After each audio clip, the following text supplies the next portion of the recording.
Kemudian Nabi juga bersabda sallallahu alaihi wasallam berkaitan dengan masalah ini ibadah. Nabi bersabda, Allah Subhanahu wa taala berfirman, kalau hadis yang seperti namanya hadis qudsi. Allah berfirman, "Ya bani Adam, tafarragh li ibadati amla sadraka ginan wa asudda faqrak wa illam taf'al mala'tu yadayka syughla wa lam asudda faqrak." Hadis ini sahih diriwayatkan oleh Imam Ahmad, Tirmidzi, Ibnu Majah dan yang lainnya.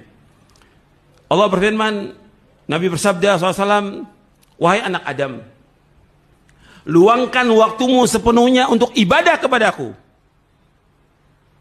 Aku akan penuhi dadamu dengan kecukupan dan aku akan tutup kefakiranmu.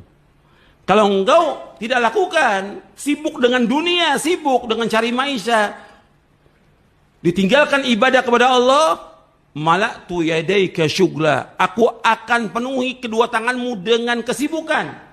Dalam riwayat yang lain disebutkan, mala'tu sadraka syughla, aku sibukkan dadamu dengan berbagai macam kesibukan. Walam asudda faqrak, dan aku tidak akan tutup kefakiranmu. Tetap susah, tetap miskin, tetap fakir selama-lamanya.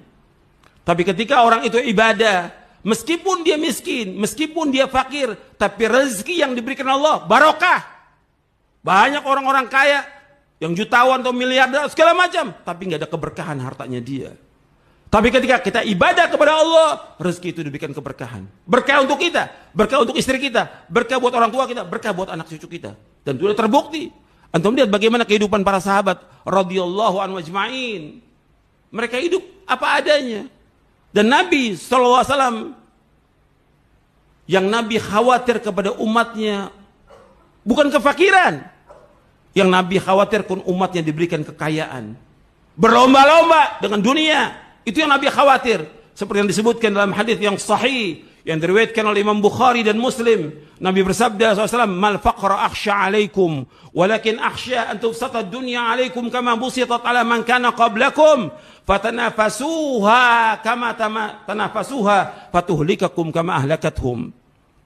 Bukan kefakiran, aku nggak takut kalian fakir, miskin nggak takut kata Rasulullah. Tapi yang aku khawatir kepada kalian dibukakan pintu dunia ini.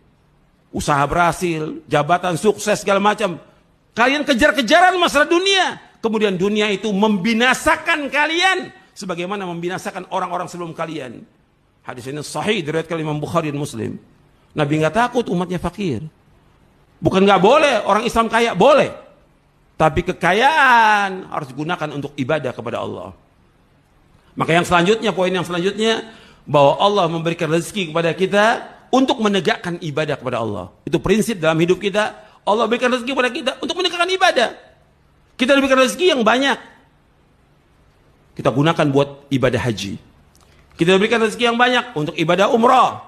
Kita diberikan rezeki oleh Allah untuk memberikan nafkah kepada orang tua kita yang miskin, memberikan nafkah kepada istri, kepada anak, memberikan nafkah kepada orang-orang yang susah, sedekah kepada orang miskin. Diberikan rezeki untuk menegakkan ibadah kepada Allah. Dan itu yang dilakukan oleh para salafus saleh. Antum melihat khulafaur rasyidin seperti Abu Bakar As-Siddiq radhiyallahu, hartanya untuk seluruhnya untuk Allah dan Rasulnya.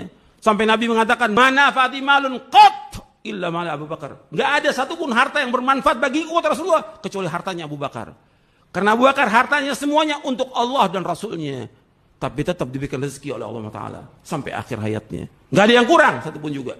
Karena setiap kita sedekah, setiap itu juga harta ditambah oleh Allah Ta'ala keberkahannya. Mudah-mudahan yang saya sampaikan bermanfaat. Aqulu qawli hadza wa astaghfiruh, innahu wal ghafurur rahim.